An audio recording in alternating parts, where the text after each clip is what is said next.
Hello, I'm Sarah Orr, And I'm Joanne Beasley. and we're here to talk about Stark Law. We're going to start with the introduction of the Honorable Fortney Pete Stark, a Democrat from California, and is the author of Stark 1 and Stark 2. Pete Stark has been very influential in healthcare over his last 4 decades of service on Capitol Hill. He is not only the father of Stark Law, but also active in almost all healthcare legislation, including the Affordable Care Act and many changes to Medicaid and Medicare. Stark Law started in 1988 when Pete Stark presented the Ethics in Patient Referrals Act. This bill addresses physician self-referrals for financial benefit. Stark 1 prohibits a physician referral from a Medicaid patient to a clinical laboratory if they or a family member has a financial interest. Stark 2 prohibits a physician referral for a designated health care service, or DHS, if they have an immediate family member who has a financial benefit. Let's review Stark Law. Originally known as the Ethics in Patient Referrals Act of 1989. It became effective on January 1st, 1992. It is referred to as the Stark Law because Congressman Pete Stark sponsored the bill. Stark Law's initial exclusion from physician referrals applied only to clinical lab services, known as Stark 1, in 1993. Stark Law exclusion expanded to apply to a broader range of services to include Designated Health Services, or DHS, known as Stark 2, in 1995. Stark laws relaxed and exemptions were created for Stark 3 in 2007. Stark Law only applies when the referral concerns a Medicare or Medicaid beneficiary. What is the rationale behind Stark Law? This law was created because of an inherent conflict of interest and would encourage an overutilization of services for financial gain. This would ultimately increase all healthcare costs.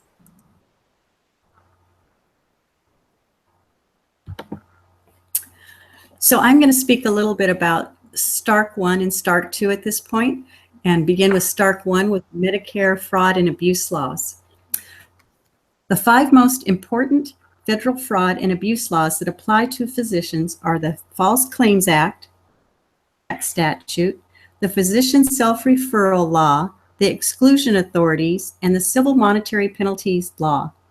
Government agencies, including the government or the Department of Justice, the Department of Health and Human Services Office of Inspector General, OIG, and the Centers for Medicare and Medicaid Services, CMS, are charged with enforcing these laws. Next slide.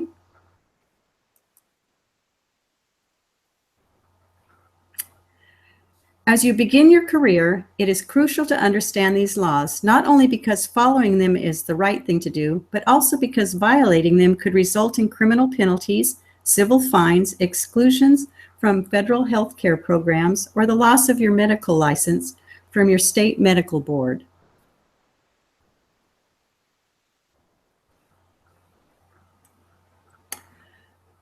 There are several laws that pertain to this, but there are 2 that we will focus on: False Claims Act and the Anti-Kickback Statutes.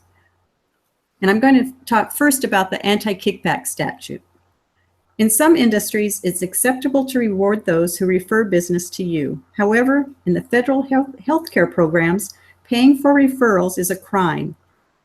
As a physician, you are an attractive target for kickback schemes because you can be a source of referrals for fellow physicians or other healthcare providers and suppliers.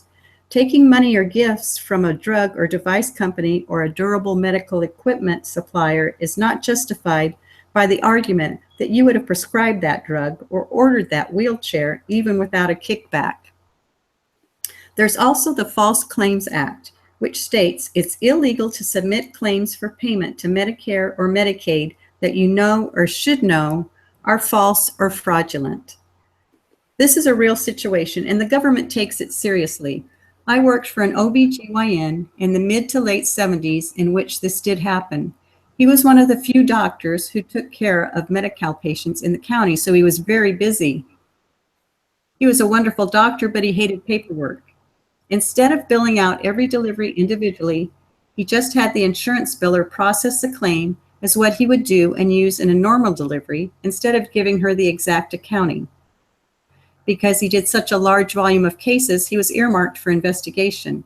Instead of contacting him to correct the problem or sending him a letter or meeting with him privately with their concern, the welfare fraud team simply sent in their investigative team in the middle of office hours with a search warrant, closed the office, and proceeded to search every inch of the office, including the locked cabinet in the bathroom where the staff kept their personal items.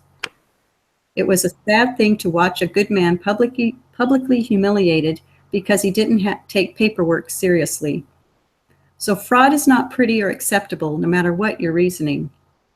And in terms of this, even if you're not the doctor in the healthcare field, it's important to know these laws so that you can protect those you work with who may fall under its jurisdiction. Next slide. So about the START II physician self-referral law, which prohibits physician self-referrals. What START II says in legal terms is that it prohibits, and pay attention to the bolded, highlighted keywords in this, it prohibits a physician from making referrals for certain designated health services, DHS, payable by Medicare to an entity with which he or she or an immediate family member has financial relationship, ownership, investment, or compensation, unless an exception applies. 2, it prohibits the entity from presenting or causing to be presented claims to Medicare or billing another individual, entity, or third-party payer for those referred services. And 3rd, it establishes a number of specific exceptions and grants the Secretary the authority to create regulatory exceptions for financial relationships that do not pose a risk of program or patient abuse. So as we try to understand that better and we look at those keywords, we need to understand the definition of them. First, physician, defined as a doctor of medicine or osteopathy, a doctor of dental surgery or dental medicine, a doctor of podiatric medicine, a doctor of optometry, or a chiropractor. Again, it's important to understand referral. A referral is a request by a physician for an item or service for which payment may be made under Medicare, including requests for consultation or a request by a physician for the establishment of the plan of care that includes the provision of a DHS. Self-referral is a referral by a physician to an entity with which the physician or a member of the physician's family has financial relationship. The relationship is such that the physician would earn a financial return based on the success of, for example, a speech and hearing clinic in which the physician invested. The definition of referral does not include services personally performed by the referring or ordering physician. Accordingly, the physician who personally performs the DHS that they order for their patients can structure arrangements without worrying about potential START violations. Designated health services, the DHS. These include clinical laboratory services, physical therapy services, occupational therapy and speech-language pathology services, radiology services, including nuclear medicine, MRI, CAT scans, and ultrasound services, radiation therapy services and supplies, robotics and prosthetic devices and supplies, home health services, outpatient prescription drugs, and inpatient and outpatient hospitalization service. Ambulatory surgery center services are not DHS. Immediate family member, who are they? To mean a husband or a wife, birth or adopted parent, child or sibling, step-parent, stepchild, stepbrother, stepsister, father-in-law, mother-in-law, son-in-law, daughter-in-law, brother-in-law, or sister-in-law, grandparent or grandchild, and spouse of a grandparent or grandchild. Relationship, defined to include either a direct or indirect ownership or investment interest in an entity through equity, debt, or other means, or a direct or indirect compensation arrangement with an entity. So that kind of simplifies the terms a little bit. And so In more simplified terms, START 2 applies to any physician who provides care to Medicare, Medicaid, or other federal health program recipients and says that the physician cannot refer the patient for certain designated health services to any entity with which the physician has a financial interest. That is, unless one of START's exceptions applies. START 2 prohibits the physician referrals of Medicare beneficiaries to entities with which they or members of their immediate family have a financial relationship for certain services itemized in the statute, referred to as designated health services, or DHS. The START 2 ban also prohibits entities from making a claim for payment for the provision of DHS furnished pursuant to a prohibited referral.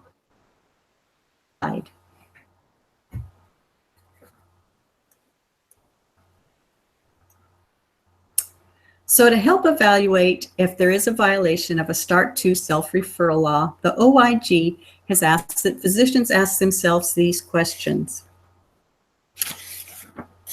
First, is there a referral from a physician for a designated health service to a Medicare, Medicaid, or federal health care recipient? If the answer is no, you're fine. If the answer is yes, you need to ask yourself the second question. Does the physician or an immediate family member have a financial relationship with an entity providing the DHS? If it's no, you're fine. But if the answer is yes, you go to the third question. Does the financial relationship fit into an exception? This time, if the answer is yes, you're fine. But if the answer is no, you need to really evaluate whether you are violating a START law. So next slide. So there's a fine line balancing act a physician needs to walk when it comes to referrals with exceptions as their safety net. Going over those referrals, what is constituted and what is defined, START broadly defines referral to include a request by a physician for an item or service payable under Medicare or Medicaid, including the request by a physician for consultation with another physician and any test or procedure ordered or performed by such other physician, or a request by a physician for the establishment of a plan of care that includes the provision of a DHS. The definition of referral does not include services personally performed by a referring or ordering physician. Physicians who personally perform the DHS that they order for their patients can structure arrangements without worrying about potential START violations. Next slide.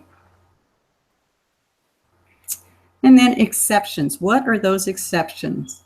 There are several, but I'll list just a few here. First, physician group practices are exempt from prohibition on self-referral for in-office services if the group practice meets specific criteria.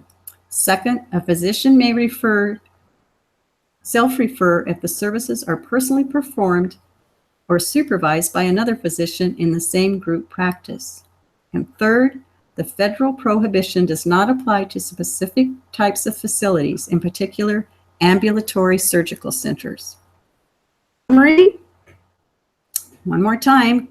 START 2 is intended to prohibit improper referral relationships that can lead to overutilization, increased costs, and corruption of the medical decision-making process. To ensure you're not violating START, you must evaluate any economic benefits you receive from entities in which you refer Medicare and Medicaid patients to determine whether they meet any of the almost 20 detailed and complicated exceptions statute. Next slide. Violations. A START violation could trigger a False Claim Act liability and significant civil monetary penalties and fines that would be assessed for a violation. Violations of the START law owes back the entire amount of the claim, even if the services rendered and they were medically necessary. Parties that knowingly submit these claims and then file them are also liable for the False Claim Act liability. Penalties. Penalties include a denial of payment, the refund of the collected dollar amount, civil money up to $15,000 fine per occurrence. Penalties up to $100,000 may also be imposed for circumvention schemes. Fines up to 3 times the amount of the inappropriately collected funds and exclusion from the federal health care program. These are our references, and thank you. Thank you.